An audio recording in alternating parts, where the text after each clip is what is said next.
Do you feel like you're spending so much time studying, yet you're not getting the grades that you want? You just feel like there has to be a better way to study that guarantees you get a good grade every single time, inshallah. Because you can't afford to fail, right? Now, I'm not the smartest guy.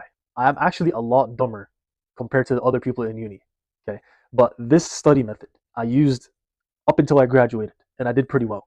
So this stuff works. This whole entire study method is tailored around you having to spend less time studying, study smarter, get good grades consistently, inshallah, and so you can have more time to work on other areas of life like deen, Quran, business, gym.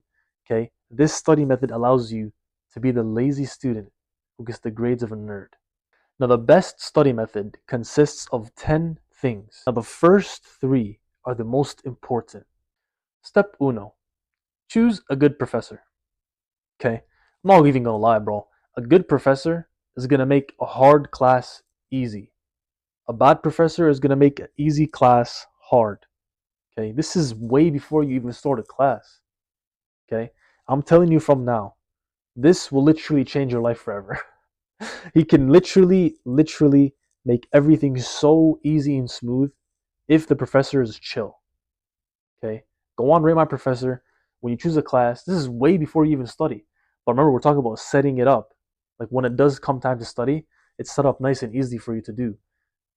The first most important thing is to choose a good professor. Literally. Sounds dumb, sounds simple, but it's true. It's reality. Step number two, okay? Literally, when it comes time close to the exams, literally send an email to your professor. Ask him what's the best way to study for your exam. He'll literally give you the answer of what you need to do. What are the specific things from all the information that you've learned in the class?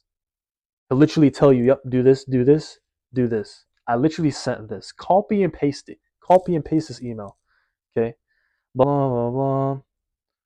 Yep, what's your advice? What would you best recommend that I can do that will guarantee me to succeed in your class and do well? Okay? Literally gave me the answer on a silver plate. If I ask 5 questions in an exam, 4 will be similar to homework. He just told me exactly what I need to do to ace his exam. Just focus on the homework. That's the priority. So he literally just told me what I need to study for to do extremely well on the exam. Notice I'm not even studying yet. I'm just preparing myself so when it does come time to study. Keep that in mind. You got to think like a genius, bro. Step number 3. While you're in the lectures, what you need to do to take notes efficiently, okay, to make your studying easier, is you look for patterns. When the teacher is yapping, okay, you're not trying to write everything down. That's not what a smart student does, okay? You look for patterns. Now Ali, how the heck do you look for patterns? I got you. Something called, this is a productivity rule that you might have heard of before, something called the 80-20 rule, okay? Apply it to your note taking. What is the 80-20 rule? 20% of what you do makes 80% of the difference. How does that apply to note taking? 20% of the notes that you take in class are going to be on 80% of the exam. So how do you know what the 20% things are in the lecture or while you're taking notes? Okay, so that way you don't have to write every single thing because that's just a waste of time. And 80% of the information are only going to make 20% of the difference, right? So what's the 20% thing that's going to make 80% of the difference? Well, when the teacher is speaking, you have to look for these 3 things. What's important is repeated, always. The teacher is always going to repeat like a few sentences or a few key words here and there, like sprinkled throughout his lecture and his notes. Okay? That's how you know that when something is repeated multiple times, it's important. Write that down. And the second thing is that when it comes to solving problems, okay, the professor will always give you an example of what point he's trying to make. When he gets to the example, when he starts to apply whatever information he was giving you, that's what you want to take notes on. Just write down all the details needed to solve that problem. And literally, the third thing is that the professor will literally tell you sometimes, like, oh, this is important, write it down. Write that one down. Don't get caught up in writing and thinking that you need to write everything down because that will mess you up. And it's not true. 80-20 rule. Step number 4, applying the 80-20 rule to your studying. From this step, until the end is going to be solely focused on the actual study session itself. Okay, so studying, applying the 80-20 rule to your studies. How? Two things. Two things you can do, my friend. Okay, Bismillah. Number one is you want to actually get the professor's recipe. Now, if you follow the advice of step number two, I've already emailed him. You have the exact thing that he told you. If you do this, you're guaranteed to do well on my exam. You have that recipe. This is just the example of what he gave me. Let's say you have the recipe, boom. So you just focus on that. Second thing is you get previous exams from people you know. Your friends will have other friends who've taken the class before. Bam. Or your friends will have older siblings who have taken the class before. Bam. Get the previous exam from them to get an idea of what the exam is going to look like. And you might even be lucky and get the exact same exam. Step number 5, okay, is breaking down the big workload into small, easy study sessions. Okay, we figured out what we need to study for. Now we need to figure out how much can we study each day. Okay, three things you need to do first. You focus on the end goal, you look at the facts, and you work your way backwards. I'll give you an example. The end goal could be you have a calculus exam in 1 month. Okay. Number 2, you look at the facts. What are the facts? The professor gave you what you need to study for. You have the homework to study for, quizzes, class examples. Okay. That's the recipe to doing well on the exam. Now, how many questions do you need to go through to be able to finish all these things, to be able to get through everything the professor told you to study? Okay. So you count down the number of total questions. Okay. And how do you work your way backwards? It's this simple formula, bro. Like, if you just do a certain amount of questions per day, let's give an example real quick. Let's say the total amount of questions that you need to study for, okay? You've counted the examples, the quizzes, the homeworks. You're like, if I get through all these questions, bro, I'm set for the exam. Let's say the total amount, let's say the total amount is 24, yeah? What the heck is that? 24 questions. So if you just do 4 questions a day over a span of 6 days, then you'd have finished all 24 questions. You'd have studied everything you need to study right there. 4 questions just in 6 days. You'd have studied every single thing you need to study for. So now it's like you could almost purposely procrastinate, because now you just know you need 6 days, and if you only do just 4 questions a day, well, you'd be set. You know what I mean? Step number 6, okay, when you actually do get to sit down, you have your notes, you have everything you need to study, you know exactly what you need to do, you know how much you need to do now, you've evenly distributed the workload, okay, keyword there, evenly distributed the workload into something small, easy, that you can actually do, is once you actually start, you start and then you learn. You don't learn and then you start. What do I mean? Because back to the note-taking step, most people think, oh, I need to keep up with the professor, oh, I need to write everything down, oh, I need to make sure I have everything, so when it comes time to study, I have everything written and I can go back to it. What you want to do, okay, is get straight into solving first. Have the questions that you need to do, start solving. Don't prepare all your notes that you need, because that's inefficient. That's not what a good student does. A good student will actually, this is also a learning principle in life, productivity, entrepreneurship, whatever it is, okay? You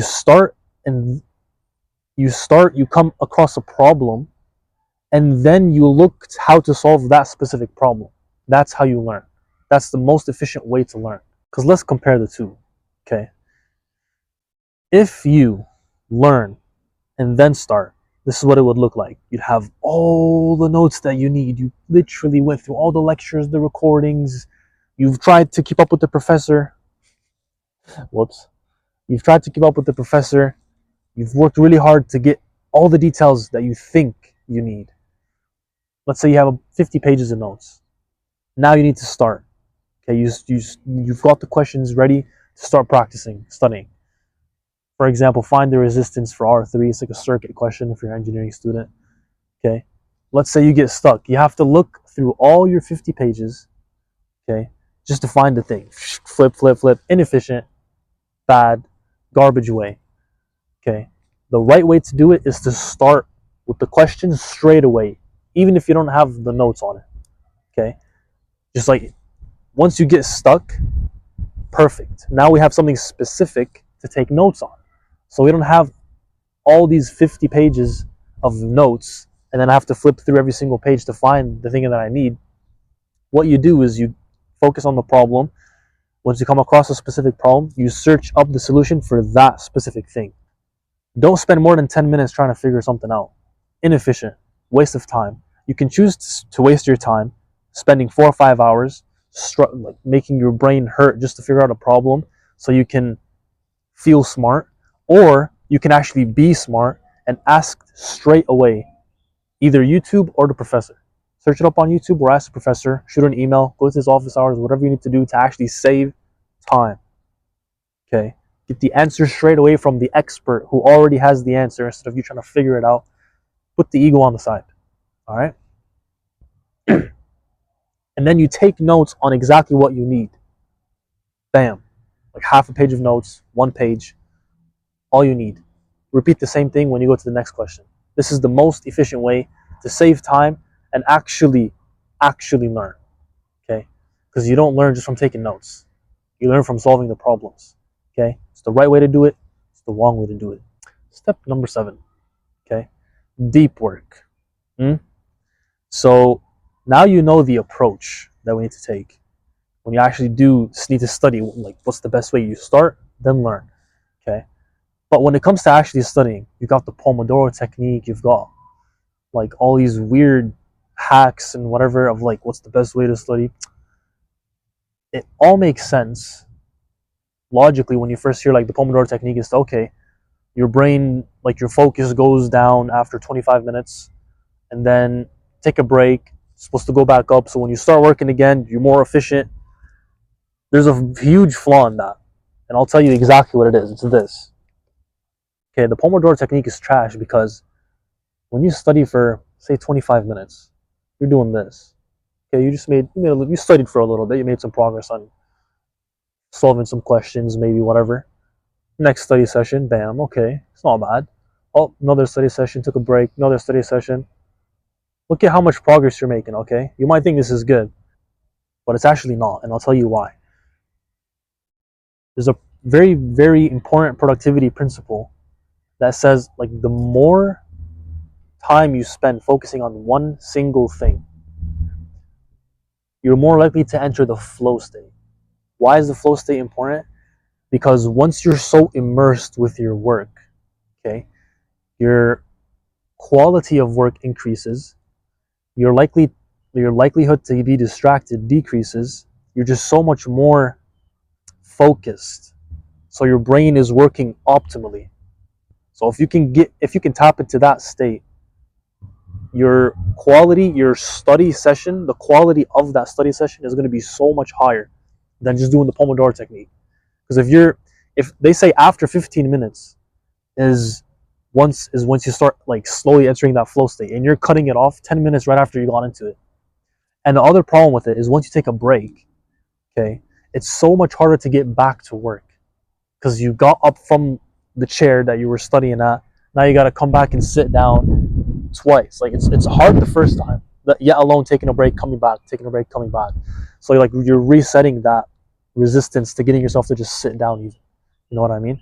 So the proper way to do it, this is why it's called deep work, is once you focus for longer on the study session, it could be like an hour, for example, then the amount of work you'll actually be able to accomplish is this from one session, instead of just a little bit and then take a break and then maybe get distracted and come back after an hour and then I'll just do a little bit and then you feel like you're doing it all day versus just doing it one session, 1 hour. You get so much more progress done. This is why deep work is so much more efficient. It's like such a goated technique when it comes to just studying and focusing on something. Now, there's actually a checklist that you need to do when it comes to doing deep work. Okay, to be able to enter that flow state, that optimal peak brain functioning, so you can maximize your study session to be just really good work quality, really good study session. Okay, now you might be laughing like, what the heck does bathroom and drinking water have anything to do with the study session itself? Okay, if you remember, it's not this specific point in this specific like thing right now has nothing to do with the studying itself. It has everything to do with setting up the study session so that the study session is optimal. Okay, so that way you set up yourself for success, not failure. So when I say go to the bathroom before you study, drink, like have your water bottle or your drink, whatever it is that you drink, like an energy drink or cappuccino or frappuccino, whatever it is, have those ready before you even study. Why? Because let's say you're in the middle of studying, okay, you're entering the flow state, getting in the flow, and you're doing some work done, then you need to go to the bathroom. Now you have to leave the study, like the study area, and you have to go do another task. Now you're switching between tasks. You're going to do that, and you've disrupted the the workflow. You've disrupted your chance of getting in the flow state.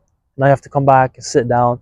Maybe you have to go fill up your water, and then you got to go do that. So just have it all ready beforehand, so that when you come sit and study, it's just you and your work for one straight hour, no distractions, more likely to enter the flow state. So make sure you go to the bathroom before, have your drink ready before, be in a fasted state. Bro, such probably the most important productivity hack to have ever existed. Okay, there's actually a hadith about this as well. It's like there's nothing more beneficial than fasting. It's not just applying this to studying, bro. It's for life, bro. Emotionally, spiritually, physically, mentally, optimal when you're in a fasted state. Okay, D&D mode on, so you can avoid getting those notifications. So many studies on that show that like the bell notification you get on your phone, how it's like literally a drug, bro. So turn that off. Turn that off during your study session, bro. Okay, and set a timer for how long you want to study, so you can measure how much you can actually focus, and it also creates like a sense of urgency to be able to do it for that 1 hour or hour and a half, however long you want. But it's best for an hour, hour and a half, and then once you finish your study session, then what? Okay, you'll be able to get so much more done, but then what, right? Now you move on to step 8, which is rest. Okay, now the problems you're gonna get after the study session is you're gonna feel burnt out, like brain fog, your brain's hurting, like it hurts to think, it's hard to focus. You've just studied for an hour, you were able to focus when you first started, your ability to focus was here. Now at the end of that session, it's like, man, it's just hard to focus, right? And you don't feel like studying anymore. So the solution is actually rest, bro. The, just the is actually rest, okay? And I don't mean going on your phone, social media, video games, anything that overstimulates your brain and increases your dopamine is just so bad, and it's not a form of rest that actually makes your brain work even more, even though it feels easy to do. Okay, because what happens is when you spike the dopamine up to here, then it's gonna go into a dip. It's just gonna go into a dip, so it literally dips back down. Okay, and when you go back to studying, you're not gonna want to study anymore because you raised your dopamine. Now it just seems so uninteresting, so boring. It's gonna feel so hard to do, even though it's not. It's just because you spiked your dopamine. Okay. So how do you fix this problem? Once you finish your study session, you rest. How do you rest? There's 4 ways to rest. The best students do this. The best entrepreneurs do this. The most successful people understand that rest is actually super important to increasing your productivity, increasing your performance, increasing your work quality. Okay, all of it. 4 things. First thing is walking. Second thing is exercise. There's so many things you can do for exercise. It's not just working out. But other like creative examples is boxing, archery, and biking, for example. Just explore your creativity, bro, in terms of exercise. Okay, archery is actually a sunnah. It's actually a sunnah, bro. Third thing is a cat nap.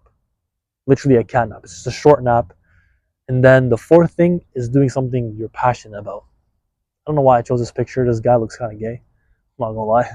But the whole goal, okay, is to choose one thing from the list and do it for 20 minutes. Okay. And if you get bored, okay, because you're gonna have multiple study sessions. So if you're gonna walk every single time and you find that boring, get creative, couple it with something else. And then you can switch between what you want to do for rest when you're done with a study session. One study session could be you're gonna go just box for whatever for 20 minutes. Next study session you finish, then you're gonna rest, then you're gonna do some archery. And if you don't have a bow, buy a bow. Okay, you're investing in your health, you're investing in your success, bro. So it ain't like, oh, it's too expensive. Bro, it's actually a good investment. And it's a sunnah. So hasanat, bro. Okay? It's about what you value. Okay, so you can get creative with it. The way what I like to do actually is I like to walk and couple it with something I'm passionate about. Something that I really like to do is listen to Quran while I'm walking. It's just you stack the solutions together. Okay, get creative with it. Okay. Now the ideal routine is once you do a deep work study session, you rest. Now you're setting yourself up to be, it's like a restart button. It's like a motivational restart button. You're gonna clear that brain fog. Your brain is gonna be fresh, and that's the actual, like you're actually setting yourself up to focus and work optimally when you do come down for another deep work study session. Okay. Now the next thing, step 9, I'm almost done, I promise, is you create your own cheat sheet after you finish all your studying. Because there's going to be so many formulas, there's going to be so many questions you went through. It's so much nicer to have it all on one, like on a few pieces of paper at most. Simplify everything, so easy to reference, just makes it 10 times more convenient. Okay, step number 10 is have tawakkul in Allah. Okay, you've done everything you could, now you leave the rest to Allah. Okay, and a bonus tip I want to give you, this has to do, I don't know how many people need this, but I'm gonna say it anyway. Never ever pull an all-nighter, ever. Throughout all my years of college and university, just 4 years, but like I've never one time ever pulled an all-nighter. I realized that my mental health is 10 times more important than the grade I'm gonna get, than the exam, stressing over the exam. Because even if you study everything, this is my thought process, even if you study everything and you stay up to study it all, and you're only on like 2 hours of sleep, okay, and it comes time for the exam and you're taking the exam, your brain is going to be so dead. It's not going to be functioning properly at all. You're going to forget 90% of the things you studied for because you didn't sleep. So it's like you wasted all that time when you could have slept. It's not the highest return on investment if you choose to pull an all-nighter and continue studying, okay? It's not the best thing to do. Now for a quick summary of everything, we've went through what you can do to set yourself up to have a whole entire easy semester, okay?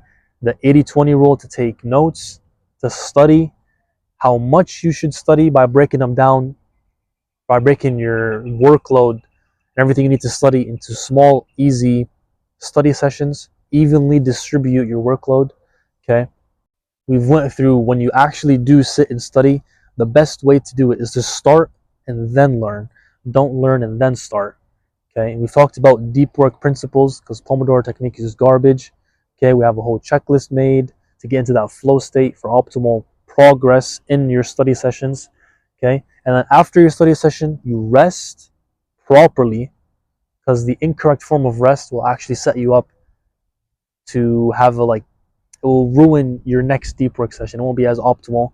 Okay, it's the whole point of rest is to like remove that brain fog you get after studying and all that. So then once you finish all your studying, this could be over like, let's say, a span of a week and whatever, you want to take all your studies and simplify all the important things that you need on like a cheat sheet, even though the teacher doesn't need one. Okay, and then the most important step is to have tawakkul in Allah subhanahu wa ta'ala. Okay, hopefully you found this beneficial. I do have a free school community for Muslim men, Muslim entrepreneurs who are trying to be the most productive versions of themselves for the sake of Allah. And there's big things coming. I'm also planning on making a free course. I might make it free on how to beat procrastination and become a productive beast for the sake of Allah subhanahu wa ta'ala using Islamic principles. Okay. This course is for us Muslims, bro. I haven't seen one out there. I'm gonna work on it inshallah. Don't buy into your emotions, justify with logic. Assalamu alaikum.